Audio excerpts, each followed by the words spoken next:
If you specify 5, then you can hold maximum 5 elements. Is that clear?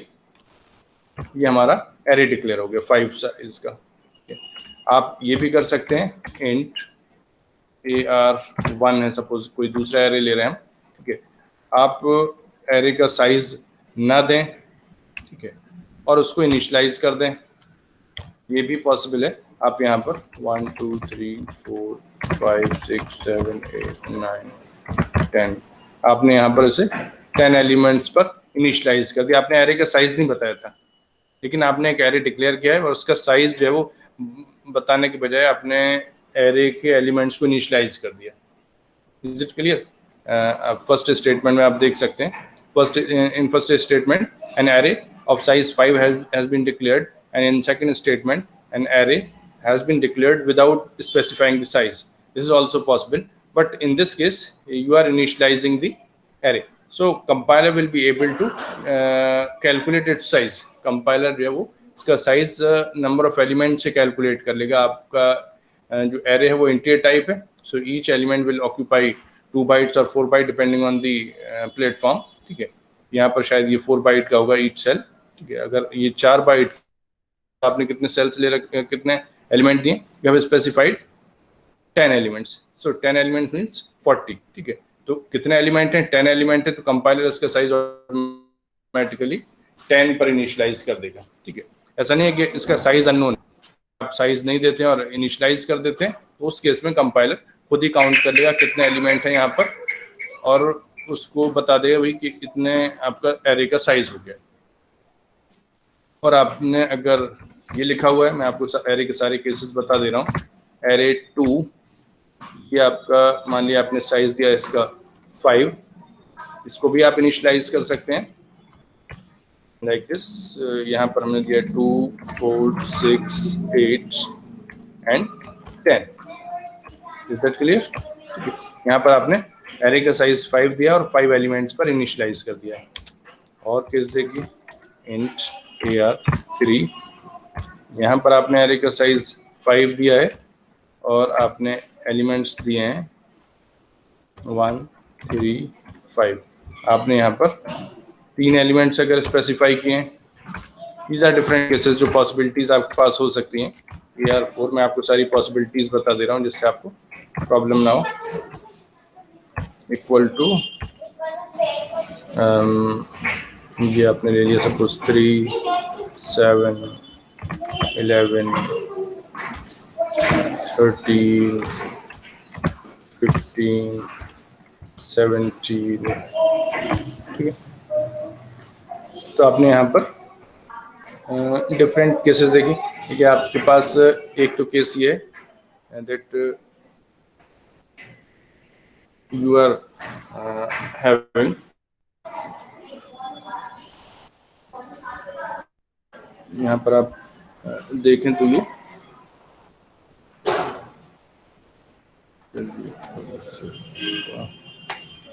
एक array आपने दिया अनइनिशियलाइज, तो this array this will contain garbage value. अगर आप देखें यहाँ पर this will contain garbage value, ठीक है। garbage value means some value that we don't know, ठीक है। आपको नहीं मालूम इस एरे के अंदर क्या स्टोर है। आप C++ वाली कमेंट स्टाइल यूज करें, 2 स्लैश लगा के आप सिंगल लाइन कमेंट जो है वो बना सकते हैं। This is called single line comment, ठीक है। तो ये आपका कंपाइलर C++ को सपोर्ट करता है, इसलिए इस नोटेशन को सपोर्ट कर रहा है। अदरवाइज आप अगर C का कमेंट यूज करें तो फिर आपको इस तरह लिखना होगा। लेकिन C का कमेंट आप देख रहे हैं, जैसे हम C का कमेंट स्टार्ट करते हैं तो नीचे तक सभी को इसने कमेंट बना दिया, जब तक कि आप इसको कमेंट को खत्म नहीं करेंगे। ये हमारा कमेंट खत्म हो गया, ठीक है। तो ये आपको मल्टी लाइन कमेंट के लिए यूज करते हैं। आपको अगर सिंगल लाइन यूज करना है तो आप C++ वाला स्टाइल यूज कर सकते हैं। So this is how we declare an array. ये आपका सिंपल डिक्लेरेशन है। यहाँ पर आपने एरे को डिक्लेयर किया है और उसके अलावा यहाँ पर कुछ नहीं हो रहा है। अगर आपने एरे को डिक्लेयर किया, इनिशियलाइज नहीं किया, तो इसमें क्या होगा, गार्बेज वैल्यू रहेगी। सारी वैल्यूज आपकी जो है अननोन होंगी, उसी को हम गार्बेज वैल्यू कह रहे हैं। दूसरे एग्जांपल में आपने एक एरे डिक्लेयर किया है, इसका साइज स्पेसिफाई नहीं किया है, but you have initialised this array. आपने एक बिना साइज का एरे जो है डिक्लेयर किया है, डेटा टाइप उसका बताया और उसको इनिशियलाइज कर दिया 10 वैल्यूज से। तो कंपाइलर यहाँ से वैल्यूज को काउंट कर लेगा और जितनी वैल्यूज आपने इनिशियलाइजेशन में दी इतना इसका साइज जो है वो स्पेसिफाई कर देगा।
तो ये मैं आपको बता रहा था, सॉरी फॉर इंटरप्शन, कि अगर आप एरे का साइज स्पेसिफाई नहीं करते हैं तो कंपाइलर क्या काम करता है किसी भी डेटा टाइप के लिए, इज नॉट लिमिटेड टू कि आप सिर्फ इंटीजर एरे डिक्लेयर कर रहे हैं, you can declare any array without size, but you have to specify the number of elements. If you are specifying the number of elements, then compiler will be able to count the number of elements and it will initialize this array with this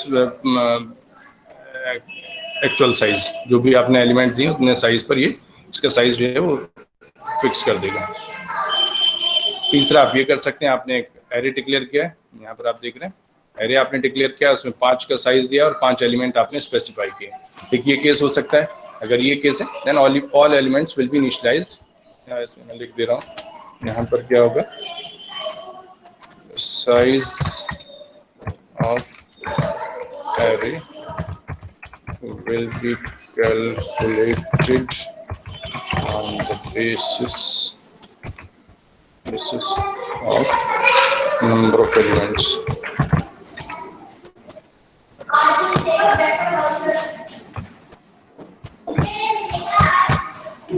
number of elements जो आपने दिए initialisation में उन elements के ऊपर depend करेगा। तो आप कितना भी एलिमेंट स्पेसिफाई कर सकते हैं, जितने एलिमेंट देंगे उतना इसका साइज जो है वो फिक्स हो जाएगा। इस केस में आपने 5 साइज दिया है, 5 एलिमेंट है, all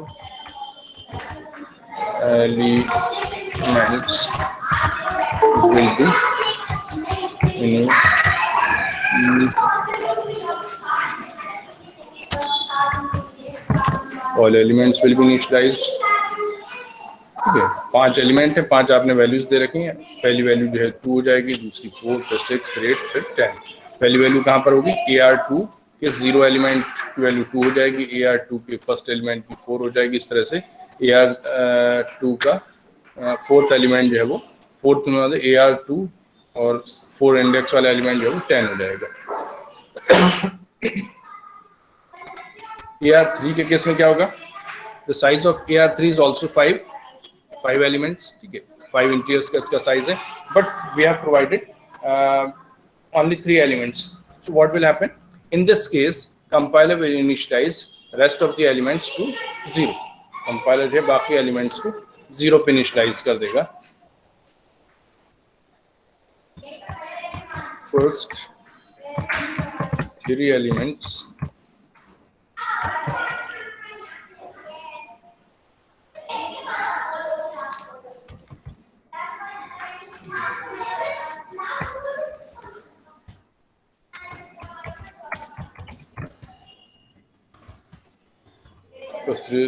will be initialized and rest will be initialized at 0। ठीक है, तो बाकी आपके एलिमेंट हैं वो 0 पे इनिशियलाइज हो जाएंगे। This is behaviour of the compiler कि अगर आप सारे एलिमेंट स्पेसिफाई नहीं करते हैं या कम एलिमेंट्स स्पेसिफाई करते हैं तो इसमें जो नंबर ऑफ एलिमेंट्स हैं वो इतने हो जाएंगे। आपने 3 एलिमेंट दिए, बाकी 5 में 2 मिसिंग है, तो जो मिसिंग एलिमेंट्स हैं they will be initialized at 0।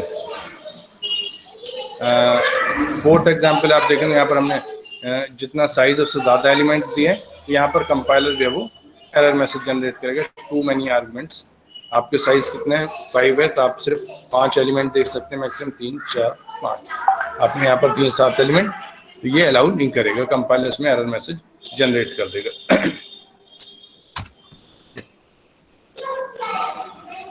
इस बल्कि हम जो है कंपाइल भी कर सकते हैं, रिटर्न स्टेटमेंट लगा दी, रिटर्न 0। हमने कुछ प्रिंट नहीं किया, सब डिक्लेरेशन है और रिटर्न स्टेटमेंट है, but still we can compile, build and run.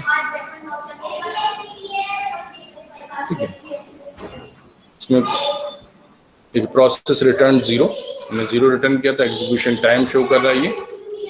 Is the output screen visible और नॉट?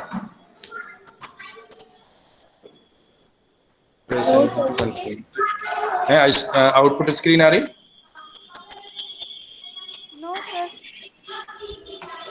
मुझे सुनाई नहीं दे रहा, क्या बोल रहे हैं आप लोग? लिख कर बताइए। सर नहीं आ रही है। नहीं आ रही है, तो आउटपुट स्क्रीन अलग से मुझे जो है वो शेयर करनी पड़ेगी। एक मिनट,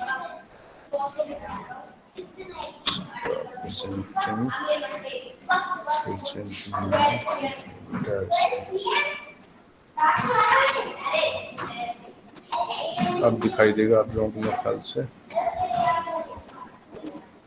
कि मैंने ये जो डिक्लेरेशंस किए थे, डिक्लेरेशन आपको बता दी, मैंने प्रोग्राम को रन भी किया था। देखिए मैं दोबारा से रन करता हूँ, इसमें कोई आवाज नहीं आ रही। मेरी आवाज नहीं आ रही? मेरी आवाज बहुत शोर आ रहा है। हाँ, शोर तो आ रहा है इधर बाहर, घर के बाहर हैं, बच्चे लोग खेल रहे हैं, उनकी आवाज आ रही है। यही प्रॉब्लम होती है वर्क फ्रॉम होम में।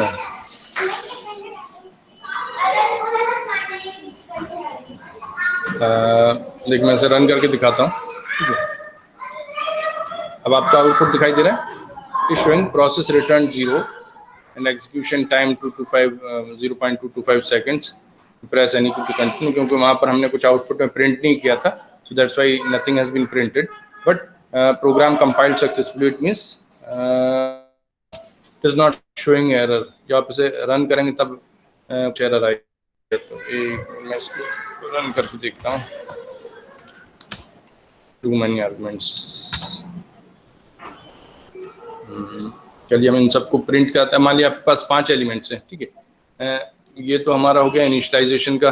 अगर हम इसको बजाय इनिशियलाइज करने के स्कैन करना चाहें, स्कैन आप ऑलरेडी जानते हैं, फॉर, ठीक है, वेरिएबल आई और डिक्लेयर कर लिए, आई, मैं इसे यहाँ पर यूज कर रहा हूँ, I equals to 0, I less than 5 अपने साइज दिया है, और आई प्लस प्लस। ठीक है, अब ये लूप आपका 0 से लेके 4 तक चलेगा। इस लूप में हम स्कैन कर सकते हैं। So I am going to scan, जो एलिमेंट हमने जो एरे वो नहीं किया था, इनिशियलाइज नहीं किया था, उसको स्कैन कर लेते। दैट वाज AR1, ठीक है, sorry AR only, %B comma, इसमें जाएगा आपको एरे का एड्रेस चाहिए, एरे की सेल का address, ampersand to calculate the address and which cell, AR, this is name of array. ये आपको एरे का एड्रेस नहीं चाहिए, आपको सेल का एड्रेस चाहिए, तो पहले आपको सेल स्पेसिफाई करनी है, विच सेल, ARI। ठीक है, so ARI is representing the cell, this part is representing the cell, and आपने उसके आगे एम्परसेंड लगा दिया, तो ये आपका रिप्रेजेंट कर रहा है एड्रेस ऑफ द सेल। तो यहाँ से हमने एड्रेस कैलकुलेट कर लिया है। नाउ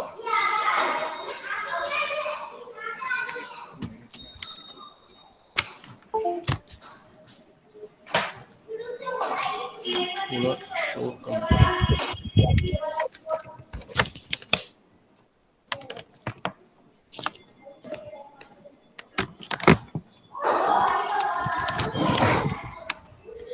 सर बहुत शोर आ रहा है। मैं कुछ कम करने की कोशिश करता हूँ।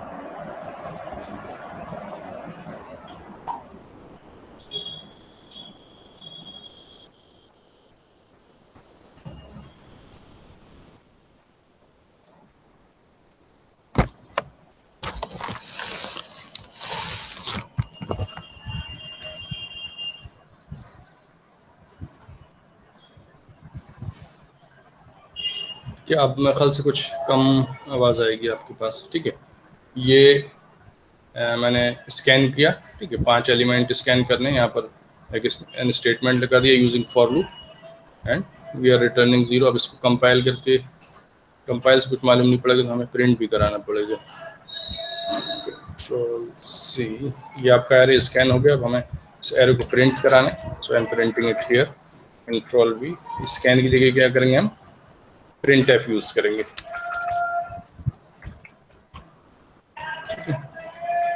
प्रिंट एफ फंक्शन, और यहाँ पर एम्परसेंड हट जाएगा बिकॉज हमें एड्रेस नहीं बताना है।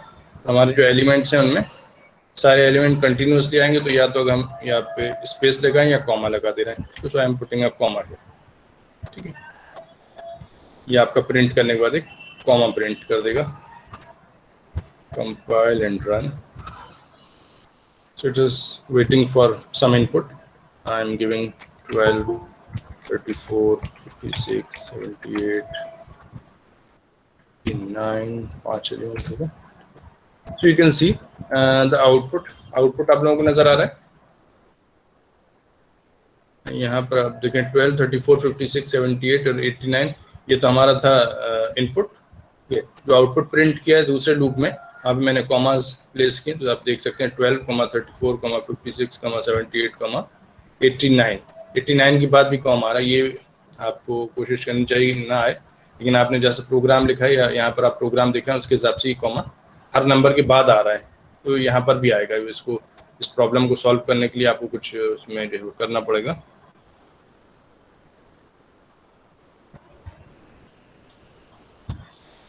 Who's Arisha Arshad?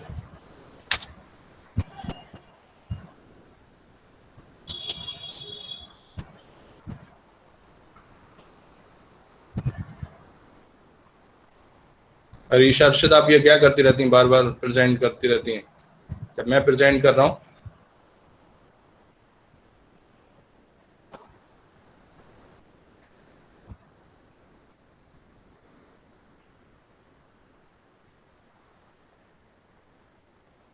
तो ये आपका आउटपुट, पता नहीं आप लोगों ने देखा है नहीं देखा, मैं दोबारा से रन करता हूँ।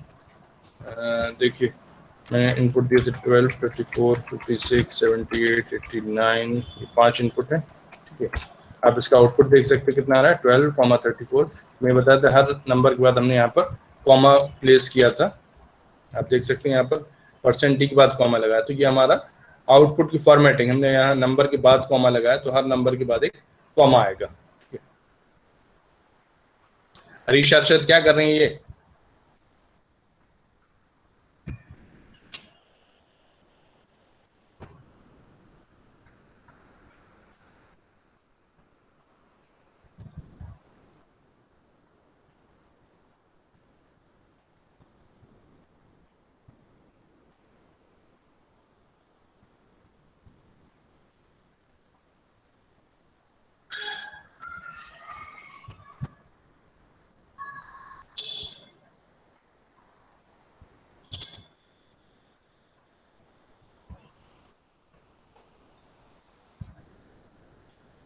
Is it clear? यहाँ पर हमने इस एरे को स्कैन किया और इसे प्रिंट कर दिया। अब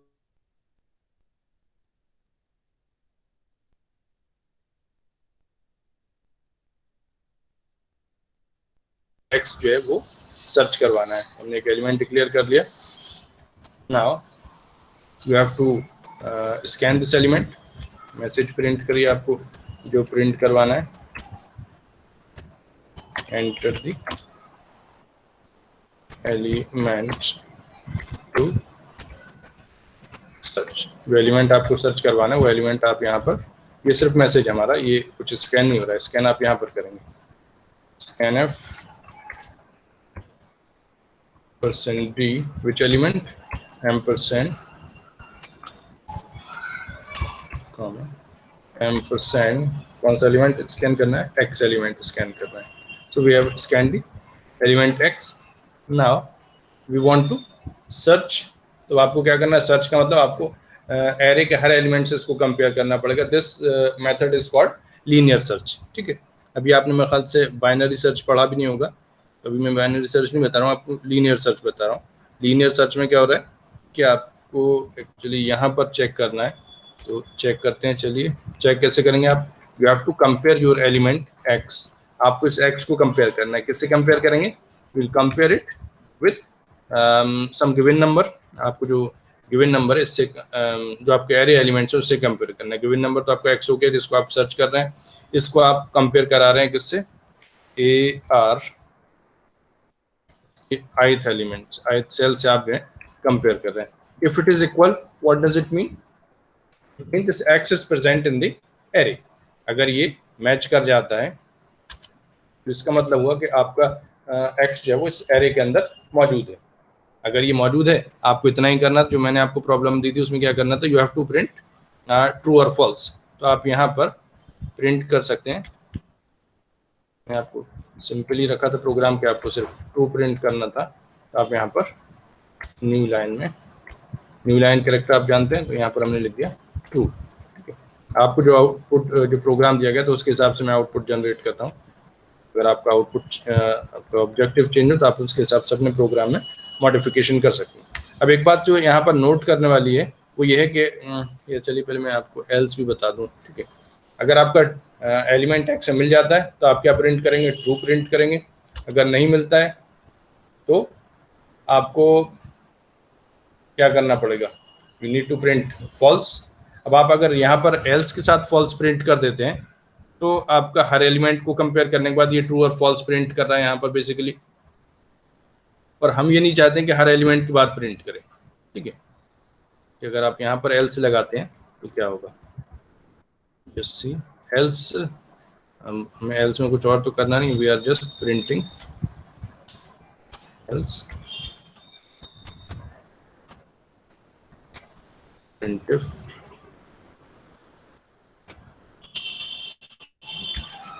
फॉल्स। देख ली पहले तो इसी को कि अगर हम ऐसा करते हैं व्हाट विल हैपन देन। एक इफ है, एक एल्स है। एल्स में कोई आप देख सकते हैं यहाँ पर हमारे पास इफ में हमने ब्लॉक बनाया, एल्स में ब्लॉक नहीं बनाया। आप अगर चाहें तो एल्स में भी ब्लॉक बना ही लें। ब्लॉक ये आप लोगों को मैंने एक्सप्लेन किया था लास्ट सेमेस्टर में। ब्लॉक जब भी एग्जीक्यूट होगा, block is a compound statement. इसी वजह से एरर भी यही आती है, आप अगर ब्रेसेस नहीं लगाते हैं, कहीं पे मिसिंग कर देते हैं, एक compound statement missing. Compound statement क्या होता है, एक से ज़्यादा सेंटेंस या एक से ज़्यादा स्टेटमेंट को मिला के जो स्टेटमेंट बनता है, that is called compound statement. तो सी के हिसाब से भी ये कंपाउंड स्टेटमेंट है। तो आप अगर एक से ज़्यादा स्टेटमेंट एग्जीक्यूट कराना चाह रहे हैं, then you have to use braces. अगर आपको एक ही स्टेटमेंट एग्जीक्यूट करवाना है तो आप ब्रेसेस छोड़ सकते हैं। वैसे आप यहाँ पर देखें तो एक ही स्टेटमेंट है, यहाँ पर भी एक स्टेटमेंट है, यहाँ पर भी एक स्टेटमेंट, तो यहाँ पर आप ब्रेसेस को स्किप कर सकते हैं। ठीक है, मैंने पर्पसली यूज किया है। ठीक है, अब आप जो प्रोग्राम एक सिंपल आपको लॉजिक समझ में आएगा वो आप इस तरह से कर सकते हैं कि आपने एलिमेंट से कंपेयर किया और कंपेयर करने के बाद आपने यहाँ पर जो है वो शो कर दिया कि अगर एक्स जो है मैच कर जाता है तो आपने प्रिंट किया ट्रू, अगर नहीं मैच करता है तो आपने प्रिंट किया फॉल्स। चलिए इसको रन करके देखते हैं, देखिए आउटपुट में क्या आ रहा है। सेव करिए, कंट्रोल एस और क्या था F5, 5 नहीं क्या है इसमें, शॉर्टकट की क्या है इसकी। चलिए बाद बिल्ड एंड रन, कंपाइल किया हमने इसको। अब ये वेट कर रहा है पहले एरे एलिमेंट के लिए। एरे एलिमेंट दे दी 1, 23, 34, 5, 67, ये आपने एरे में एलिमेंट्स दिए हैं। ठीक है, enter the element to search, कौन सा एलिमेंट सर्च करवाना है। Suppose I want to search 5, 5 को सर्च करवाना है, तो 5 है इसमें या नहीं। सर्च करवाया। ठीक है, आप यहाँ पर देखें, पहली बार इसने क्या किया, 5 को 1 से कंपेयर किया, मिसमैच है, इसने प्रिंट किया फॉल्स। फिर दूसरी बार 23 से कंपेयर किया, अगेन प्रिंट किया फॉल्स। फिर 34 से कंपेयर किया, अगेन प्रिंट किया फॉल्स। और उसके बाद फिर 5 से कंपेयर किया तो प्रिंट किया इसने ट्रू। और उसके बाद 67 से कंपेयर किया तो प्रिंट किया इसने फॉल्स। ठीक है, लॉजिक के हिसाब से अगर आप देखें तो यहाँ पर आप देखिए कि हमने लूप के अंदर कंपैरिजन किया है, यानी कि हमारा लूप जो है 5 टाइम्स चलेगा, 0 से लेकर 4 तक। आई की वैल्यू 0 से लेकर 4 तक वेरी करेगी, तो आपकी आई की हर वैल्यू के लिए बेसिकली चल रहा है, यानी कि एरे के हर एलिमेंट के लिए। तो 5 एलिमेंट है, तो ये पांचों से कंपेयर करेगा और प्रिंट कराएगा ट्रू या false. But this is not what we want. We want only to print true if element is present in the whole array. हम ये नहीं चाहते हैं कि पहले ट्रू फिर फॉल्स फिर फॉल्स फिर ट्रू, मल्टीपल ट्रू फॉल्स नहीं हमको चाहिए। हम चाहते हैं only there must be a single true statement or single false statement. If the element is present in the array, then it should print true, otherwise it should print false. ठीक है, this is the only requirement. आपको सिर्फ इतना ही print करना है। लेकिन आप अगर एरे के अंदर प्रिंट करेंगे, इस लूप के अंदर आप प्रिंट करेंगे, then definitely for each value of I these if and else statement will be executed. अगर if की वैल्यू ट्रू है तो if स्टेटमेंट एग्जीक्यूट हो जाएगा, यानी कि ट्रू प्रिंट होगा। अगर एक्स इफ स्टेटमेंट की या इफ कंडीशन की वैल्यू फॉल्स आती है, then else statement will be printed, और यहाँ पर एल्स स्टेटमेंट एग्जीक्यूट होगा, उसके हिसाब से फॉल्स प्रिंट हो जाएगा। That's why we are getting 5 true and false statements. ठीक है, अगर हम इसमें कोई ऐसा नंबर ढूंढते जो इससे मौजूद ही ना हो तो ये पूरे 5 जो है फॉल्स आ जाएंगे। ठीक है, लेकिन हमारा ऑब्जेक्टिव ये नहीं कि हम इतने बार प्रिंट करें। हम क्या चाह रहे हैं कि there must be a single print statement which prints true or false depending on the condition कि आपका एलिमेंट एरे के अंदर मिला है या नहीं मिला है। ठीक है, तो उसके लिए हम अपना लॉजिक चेंज करते हैं। We can use a flag.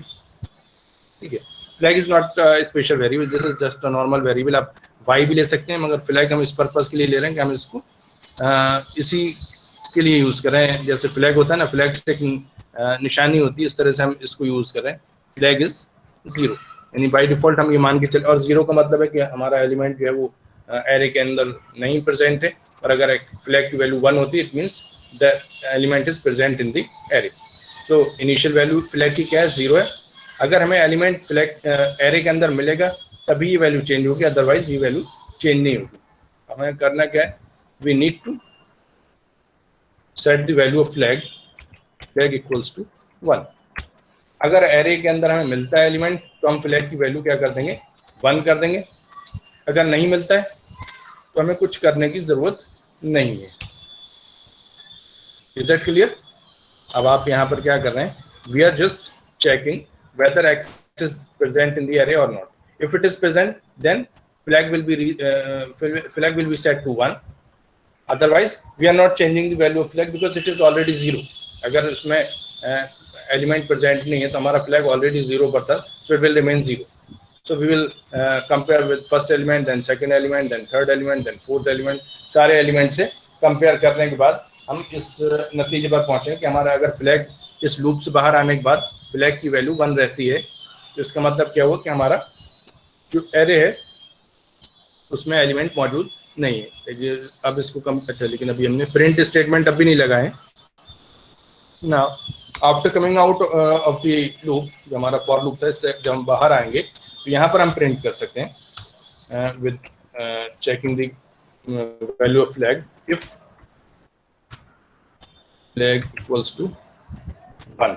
अगर आपका फ्लैग 1 इसका मतलब क्या हुआ कि आपका एलिमेंट जो है वो एरे के अंदर मौजूद था।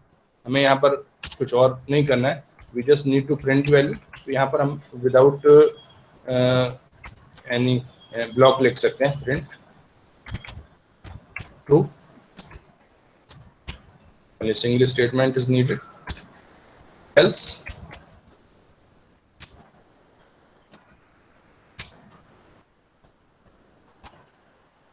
printf false। बल्कि यहाँ पर न्यू लाइन भी लगा दी, वरना ये जहाँ पिछला आउटपुट होगा वहीं पर आ जाएगा। न्यू लाइन, ठीक है। यहाँ पर सेमीकोलन मिसिंग ऐसे भी लगा दिए। नाउ कंपाइल इट अगेन, अच्छा, पिछला प्रोग्राम भी हमारा रन पता है, इसको हमें एंटर करना था। Save and compile and run. Again आपको एलिमेंट्स इनपुट करने 12, 34, 53, 65 एंड 9। अपने ये एलिमेंट्स इसमें दिए। इसको सर्च करवाना है। Suppose I want to search 9 को सर्च करवाना है तो क्या होगा? It's printing true only. Why? Because it is not printing within the loop. Loop में कभी भी आपको रिजल्ट प्रिंट नहीं करने। लूप से आप क्या है, जो रिजल्ट है उसको किसी एक वेरिएबल में इस तरह से स्टोर करके लाएंगे, जैसे हमने यहाँ पर फ्लैग में लॉजिकल रिजल्ट उसका स्टोर कर लिया है। अगर फ्लैग की वैल्यू 1 है तो इसका मतलब एलिमेंट हमें मिला था एरे के अंदर। अगर फ्लैग की वैल्यू 0 है, इसका मतलब हमें एक्स जो है इस एरे के अंदर नहीं मिला था। ठीक है। अब आपसे ये भी कहा जा सकता है कि आपको अगर एलिमेंट मिला है then you should print the location of the element in the array, कि एरे में ये किस लोकेशन पे मिला था। तो आप एक वेरिएबल और ले लिए। अब आपको लोकेशन प्रिंट करवानी, you need location of the element. ठीक है। अभी इसमें गार्बेज वैल्यू की आप चाहें तो इसे 0 पे इनिशियलाइज कर दें लोकेशन को, या -1 पे कर दें। This is some invalid location but you know that its value is -1। ठीक है। किसी भी वैल्यू पे आप इनिशियलाइज कर सकते हैं, ना भी करेंगे तब भी आपको यहाँ मॉडिफाई करना है, बट स्टिल मैंने इनिशियलाइज कर दिया है। अब आप यहाँ पर क्या करना चाह रहे हैं? जिस वक्त x एरे एलिमेंट के बराबर होगा, whenever this condition is true, आप यहाँ पर देख रहे हैं, whenever this condition is true, it means x has been found at the location I। ठीक है। तो जब भी आप फ्लैग को सेट करेंगे, इसका मतलब क्या है कि आपका एलिमेंट जो है वो यहाँ पर मिल गया है। और जब मिल गया तो आप इसकी लोकेशन भी सेट कर सकते हैं। लोकेशन इक्वल्स टू कहाँ पर मिला है आपको? ith लोकेशन में मिला है। ठीक है। तो आप यहाँ पर लोकेशन इक्वल्स टू कर देंगे I। एक मिनट वेट करिए, मैं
तो आप जैसे आपको एलिमेंट मिल जाता है,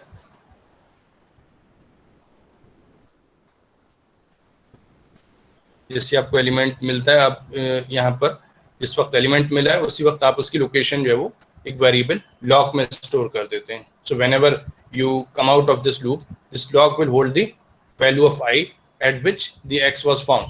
ओके। तो आपको अब ये प्रिंट कराना है कहाँ मिला था? ट्रू। आप उसकी लोकेशन बता सकते हैं and the location is %B। ठीक है। अगर मिला होगा तो उसकी लोकेशन होगी, लोकेशन है तो आप उसे बता दी लोकेशन क्या है आपकी, लो। अगर नहीं मिला तो आपको सिर्फ फॉल्स प्रिंट करना है। अब उसमें ये बताने की जरूरत नहीं कि हमें -1 लोकेशन पर नहीं मिला।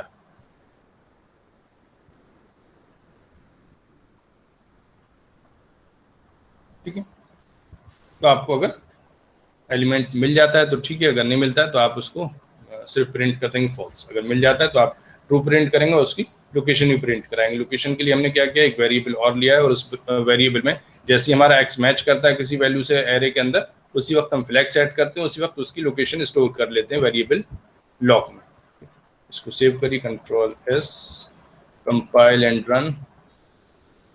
ये आपने ऐसे कंपाइल किया। अब आप इसको पहले वैल्यूज असाइन करिए, 12, 2, 4, 67 and 8। Suppose these are the values। अब कौन सा एलिमेंट सर्च करवाना है तो आप एलिमेंट यहाँ पर बता सकते हैं। तो suppose I want to search 67 search करना है। True and the location is 3. It means 67 is present in the array और किस लोकेशन पर है?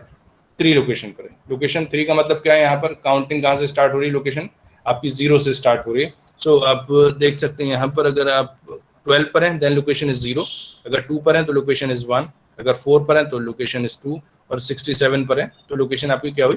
3. Is that clear?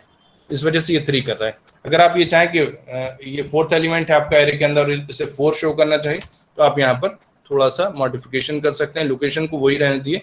आपको मालूम है कि 0 से स्टार्ट हो रही तो आप इसमें +1 ऐड कर दिए. लोकेशन जो है वो जिसको आप लोकेशन कहना चाह रहे हैं ये कौन सा एलिमेंट है? 4th एलिमेंट है, 5th एलिमेंट है, 1st एलिमेंट है. तो आप इस तरह से उसकी लोकेशन +1 कर सकते हैं. जब 0 अगर होगी किसी एलिमेंट की लोकेशन तो ये 1 दिखाएगा, ये 1st एलिमेंट है. ठीक है. सो अब इसको कंपाइल करिए, सेव करिए, Ctrl+S. ये आप देख रहे हैं यहाँ पर एक बिल्ड का ऑप्शन है, ये सिर्फ कंपाइल करेगा. रन, ये सिर्फ रन करेगा. रन आप तब यूज कर सकते हैं जब आपने प्रीवियसली प्रोग्राम को कंपाइल कर लिया हो सक्सेसफुली, तो आप रन यूज कर सकते हैं. अगर आपको कंपाइल भी करना है, जैसे मैं बार बार चेंज कर रहा हूँ, रन भी करना है, अगर मैं डायरेक्ट रन करूंगा तो पिछला प्रोग्राम जो था वही आउटपुट आ जाएगा. देख लीजिए, बल्कि मैं इसको रन करके दिखाता हूँ. 1 2 3 4 5. ठीक है, 5 एलिमेंट की हो गए और लोकेशन में 1 की मालूम करनी है. कितनी दिखा रहा है? 1 की लोकेशन कितनी दिखा रहा है? 0 दिखा रहा है. अब मैं इसको प्रोग्राम में कोई चेंज नहीं कर रहा हूँ, चेंज मैं ऑलरेडी कर चुका हूँ. मैं इसको सिर्फ अभी रन किया था, मैं आपको दिखाता हूँ बिल्ड एंड रन में क्या होगा. अब भी वही एलिमेंट दे रहा हूँ, 1 2 3 4 एंड 5 एलिमेंट सर्च कराया 1. अब देखिए आपका आउटपुट क्या रहा है? True and the location is 1. तो आप देख सकते हैं जब आप प्रोग्राम को कंपाइल करेंगे उसके बाद रन करेंगे तभी आपका आउटपुट जो है वो चेंज होगा. आप अगर प्रोग्राम को कंपाइल करते हैं, प्रोग्राम कंपाइल ना करें, सिर्फ मॉडिफाई करते हैं और डायरेक्टली रन करा दें, क्योंकि रन कराने का ऑप्शन आपके पास आ रहा है यहाँ पर, दिस इज रन मेन्यू, तो आपका प्रोग्राम जो है वो जो चेंजेस किए हैं वो सेव नहीं होंगे. ठीक है, यानी वो आपकी एग्जीक्यूटेबल फाइल में नहीं आएंगे. So this how we can search an element in the array. This method is called linear search. Linear search क्यों कहला रहा है ये? एक मैं आपको यहाँ पर जो है वो दिखाऊं.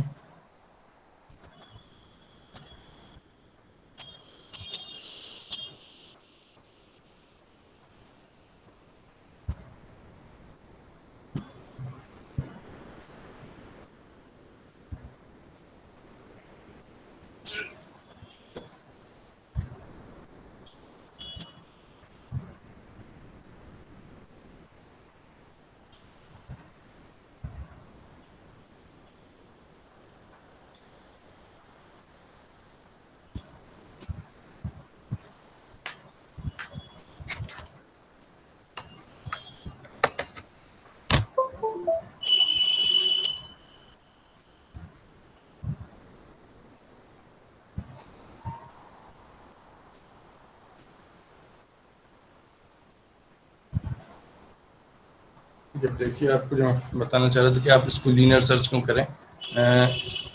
दिस वाज द एरे हमने डिक्लेयर किया है, वो एरे हमारा यहाँ पर है. ठीक है, यहाँ पर 1 2 3 जो भी एलिमेंट्स है आपके यहाँ पर स्टोर है, कोई भी एरे हो सकता है ये आपका. यहाँ पर हम करें दिस वाज AR. अब आपने यहाँ पर एलिमेंट स्टोर किए 1 2 3 4 5. आपको अगर 4 को सर्च करना है, व्हाट वी आर डूइंग, और ये आप देख सकते हैं लोकेशन इसकी क्या है. This location is 0, this location is 1, ये 2 है, ये 3 है, ये 4 है. ये आपकी लोकेशंस है. जो इंडेक्स है वो आपकी 0 से स्टार्ट होती है इसी में. तो आप देख सकते हैं पहले एलिमेंट की कितनी है? 0, फिर 1, फिर 2, 3, फिर 4. ये आपके डिफरेंट एलिमेंट्स हैं, उनकी लोकेशन है, और ये एक्चुअल वैल्यूज हैं जो आपने स्टोर किए हैं, जो स्कैन करके एलिमेंट उसमें स्टोर किए हैं. So this is your 1, this is your 2, this is your 3, this is your 4, and this is your 5.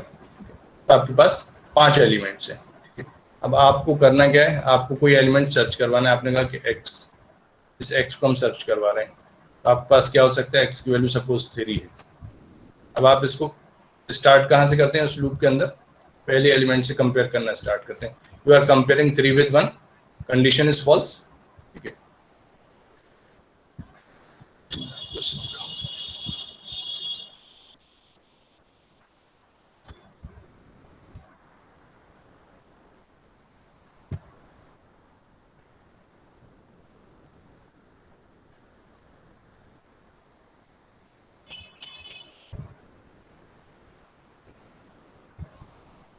ठीक है, तो आप यहाँ पर देखें, ये आपका प्रोग्राम फॉर लूप। अब हम क्या कर रहे हैं यहाँ पर, अगर आप यहाँ देखें तो हम फॉर लूप में 0 से स्टार्ट कर रहे हैं और पहले x को AR0 से यानी कि फर्स्ट एलिमेंट से कंपेयर कर रहे हैं। अगर मैच कर जाता है तो फ्लैग की वैल्यू सेट करेंगे और लोकेशन की वैल्यू सेट करेंगे। अगर नहीं मिलता है then will move to next element, आपका i++ हो जाएगा, i की वैल्यू 0 से बढ़ के 1 हो जाएगी। यहाँ पर मैं आपको यही चीज़ शो कर रहा हूँ कि हम क्या कर रहे हैं, पहले फर्स्ट एलिमेंट से आपने कंपेयर किया, 3 को किससे कंपेयर किया, फर्स्ट एलिमेंट से कंपेयर किया, नहीं मैच किया, आप आगे बढ़ गए। फिर आपने 2 से कंपेयर किया, नहीं मैच किया, आप आगे बढ़ गए। फिर आपने 3 से मैच किया, अब यहाँ पर आपका मैच हो गया, तो आपने यहाँ पर इस लोकेशन पर आने के बाद क्या कर दिया, फ्लैग इक्वल्स टू 1, फ्लैग की वैल्यू आपने 1 सेट कर दी। यहाँ पर एक्चुअली क्या होगा, जैसे आपकी वैल्यू x की वैल्यू और AR की वैल्यू ARI की वैल्यू बराबर हो जाएंगे, तब आप इस ब्लॉक के अंदर एंटर होंगे। जब आप इस ब्लॉक के अंदर एंटर होंगे तो आप क्या करेंगे, फ्लैग की वैल्यू 1 सेट कर देंगे और लोकेशन कितना कर देंगे, लोकेशन इक्वल्स टू i, जो भी i की वैल्यू वो लोकेशन में आ जाएगी हमारे पास। तो यहाँ पर आपके पास लोकेशन क्या हो जाएगी, लोकेशन इक्वल्स टू i कितना इस वक्त जहाँ पर 3 मिला है, this is 0, this is 1 and this is 2, तो आपके पास लोकेशन हो जाएगी 2। ठीक है, लोकेशन कितनी हो गई, 2 हो गई।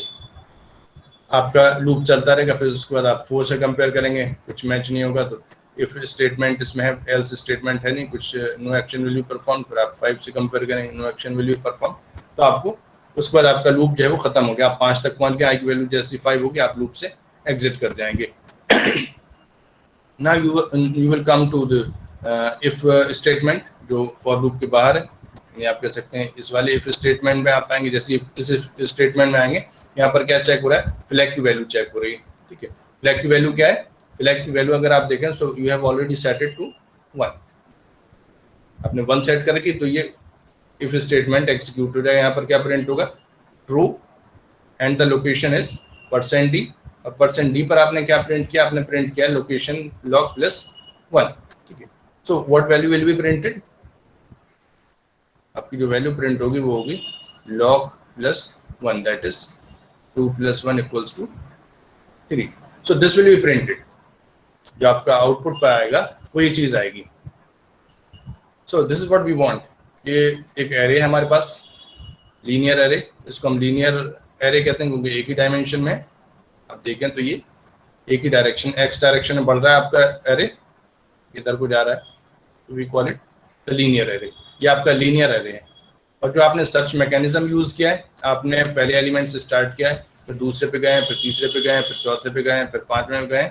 सो आप सर्च भी इसी ऑर्डर में कर रहे हैं, पहला, दूसरा, तीसरा, चौथा, यानी आप सर्च भी जो है वो सिक्वेंशियल ऑर्डर में कर रहे हैं। So this is called sequential search और लीनियर सर्च। तो ये आपका लीनियर एरे है और उसके अंदर सर्च जो है वो भी आपकी लीनियर हो रही है। Okay, so this is the algorithm for linear search जो आप पढ़ रहे हैं, ये आपका लीनियर सर्च एल्गोरिथम कहलाएगी, लीनियर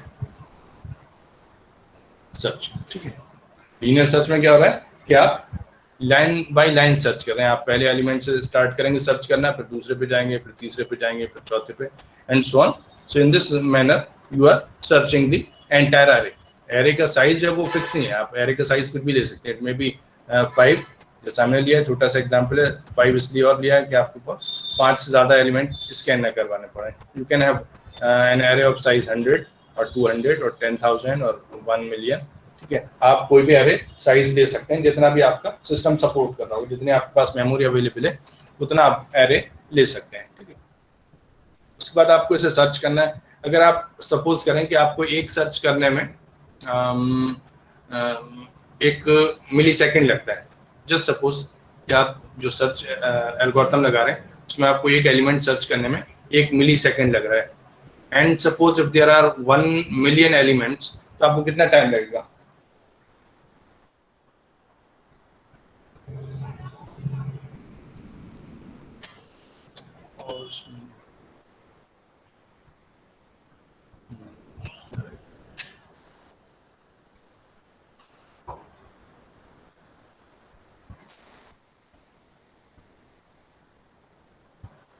आप यहाँ पर क्या बता रहा था मैं आपको कि आप कह रहे हैं कि आपके पास एक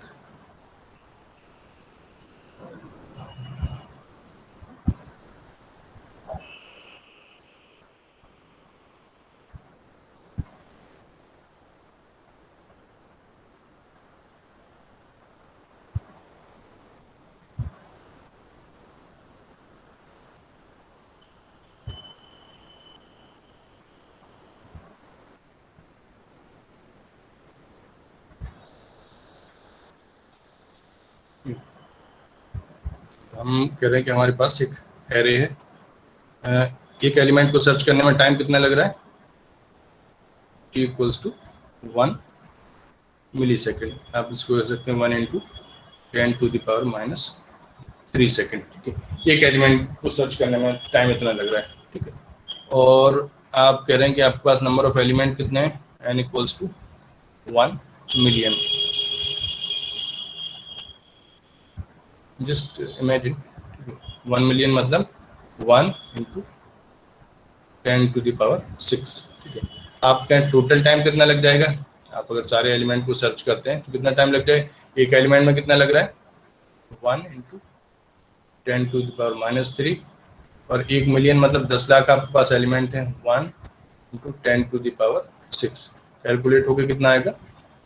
this will come out as 10⁻³ यानी आपका ऑर्डर ऑफ 1000, 1000 सेकेंड। 10 मिनट में 600, यानी आपको तकरीबन 16-17 मिनट आपको जो है सर्च करने में लगेंगे अगर आप 10 लाख एलिमेंट को सर्च करा रहे हैं। बहुत ज़्यादा टाइम लिया मैंने। 1 millisecond is too slow for computer. I was just trying to make it clear. ठीक है, कि अगर आपका जो ह्यूमन बींग्स हैं उनके हिसाब से 1 millisecond is very small amount of time. आप 1 मिली सेकेंड में आप जो कोई काम नहीं कर सकते हैं। तो आप अगर ये एज्यूम करें 1 मिली सेकेंड में आप एक एलिमेंट को सर्च करते हैं तो 10 लाख एलिमेंट को सर्च करने में आपको तकरीबन 1000 सेकेंड लग जाएंगे, यानी कि मोर देन 16 मिनट्स। आपको 16 मिनट लग जाएंगे, वो भी जब आप कंटिन्यूसली करते रहें। So this is very slow. Computer के हिसाब से ये बहुत ज़्यादा स्लो है। तो कंप्यूटर में क्या होता है, ये मिली सेकेंड के ऑर्डर का नहीं हो। कंप्यूटर की अगर आप उसकी प्रोसेसर की फ्रिक्वेंसी देखें तो दिस इज गीगाहर्ट्ज, यानी कि 10⁻⁹ हर्ट्ज की आपके जो है वो फ्रिक्वेंसी है।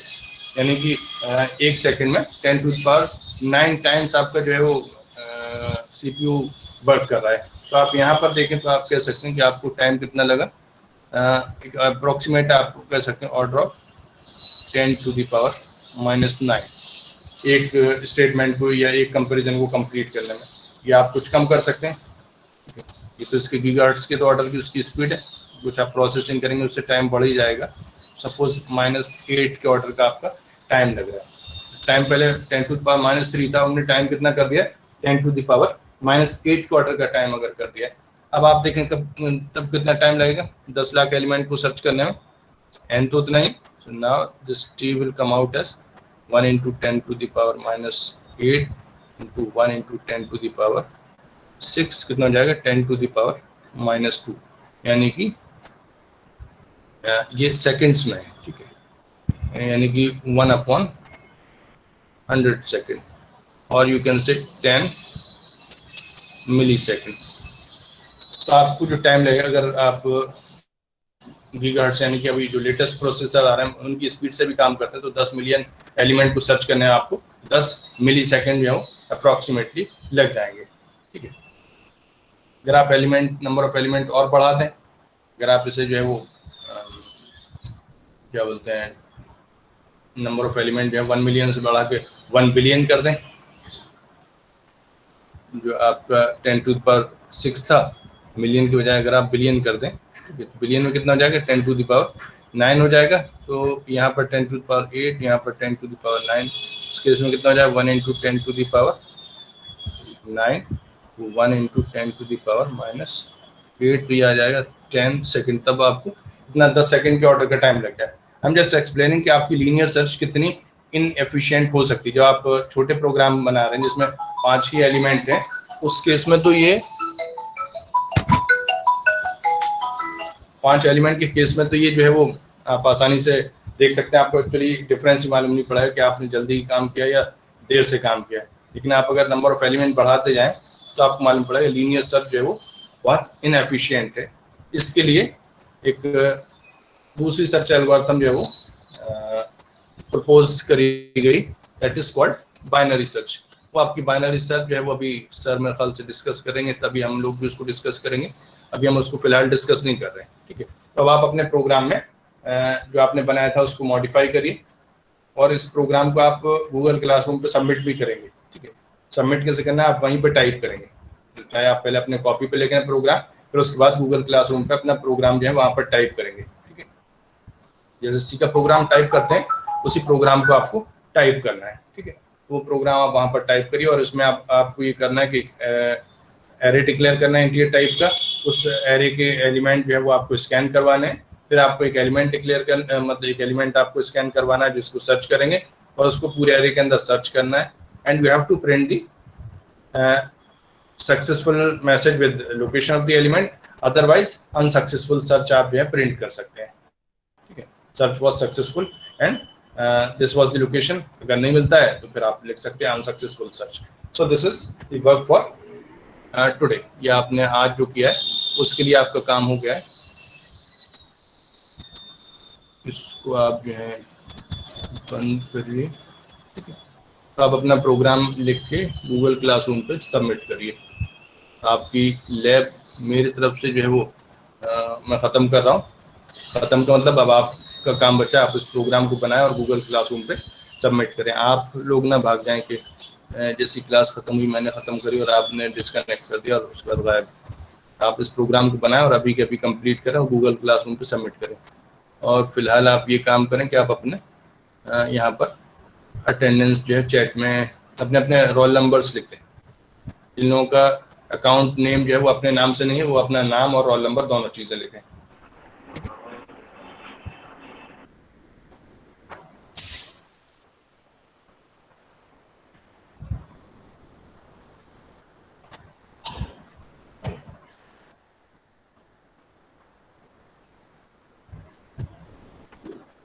और जो लोग अपने अटेंडेंस यहाँ पर मार्क कर चुके हैं वो मीटिंग को छोड़ सकते हैं, ठीक है।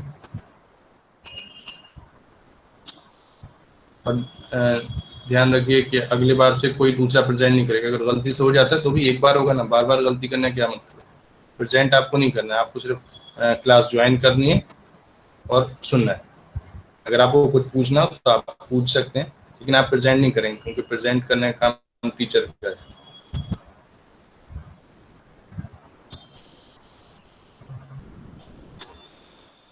जिन लोगों का अकाउंट अपने ही नाम से, उन्हें अपना नाम लिखने की ज़रूरत नहीं है, लेकिन जिनका नाम किसी और अकाउंट से है वो अपना नाम भी लिखते हैं।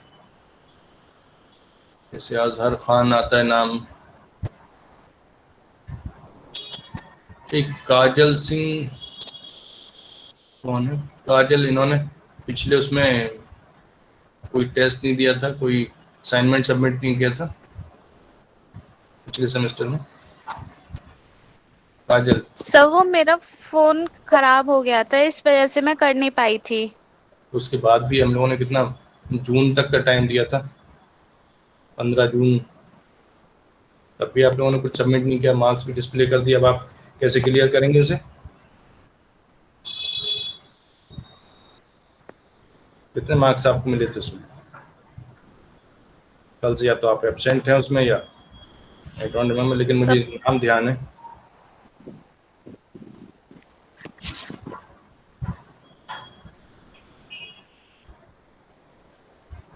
चलिए ठीक है, आप लोग डिस्कनेक्ट कर दिए। क्लास में यहाँ पर ख़त्म कर रहा हूँ। सभी ने अपनी अटेंडेंस। जोबा, क्या क्वेश्चन है आपका?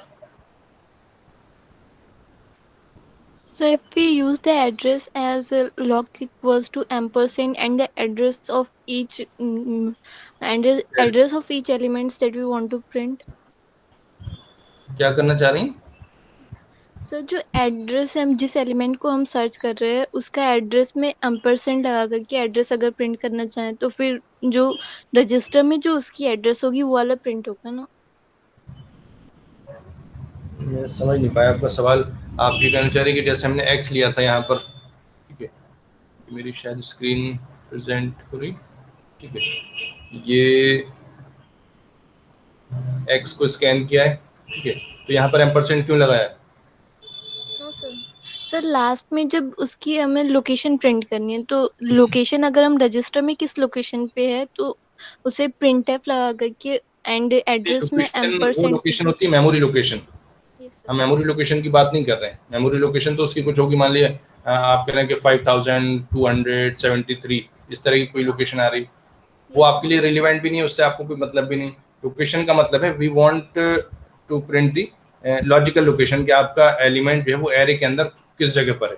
आप ये थोड़ा ना बताएंगे कि आप अपने क्लास में अगर सीट पे बैठे हो तो आप क्या बोलेंगे, अगर फर्स्ट सीट पे बैठेंगे तो आप फर्स्ट सीट पे बैठे, तो आप वहीं की वहीं कैलकुलेशन स्टार्ट करें। अब आप सोचें उसी का पूरा एड्रेस बताएं कि हम जो है वो वीमेंस पॉलीटेक्निक में फ्लोर नंबर इतने पर, फिर सीट नंबर इतने पर बैठे, वहाँ पर वो चीज़ रिलेवेंट नहीं। वहाँ पर आपको सिर्फ इतना बताना है कि एरे के अंदर कौन सी आपकी लोकेशन है, रिलेटिव लोकेशन क्या है, ठीक है। तो हम यहाँ पर सिर्फ लोकेशन प्रिंट करवा रहे हैं। लोकेशन का मतलब कि जैसे हम करें ना कि हमारी ith सेल है, तो ith सेल का मतलब हो गया फर्स्ट सेल या सेकंड सेल या थर्ड सेल, जो भी सेल है उस सेल को हमें प्रिंट करना है। वो सेल हमने यहाँ पर प्रिंट कर दी है, ठीक है, तो वही लोकेशन प्रिंट कर दी। अगर आपको फर्स्ट सेल में मिल जाता है तो आप फर्स्ट प्रिंट कर देते हैं, अगर सेकंड में मिलता है तो आप सेकंड प्रिंट कर देंगे।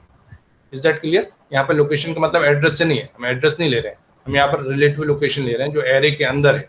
एरे के अंदर first location, second location, third location, ये चीज़ जो है वो कंसीडर कर रहे हैं। Yes thank you sir. Joba Nihal, clear हुआ आपको या कुछ और डाउट है? No sir.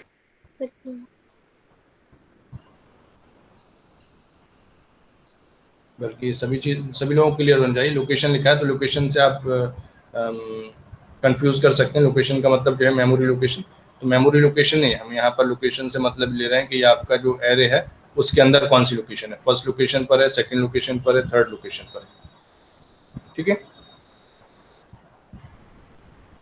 ओके, तो आप लोग जो है वो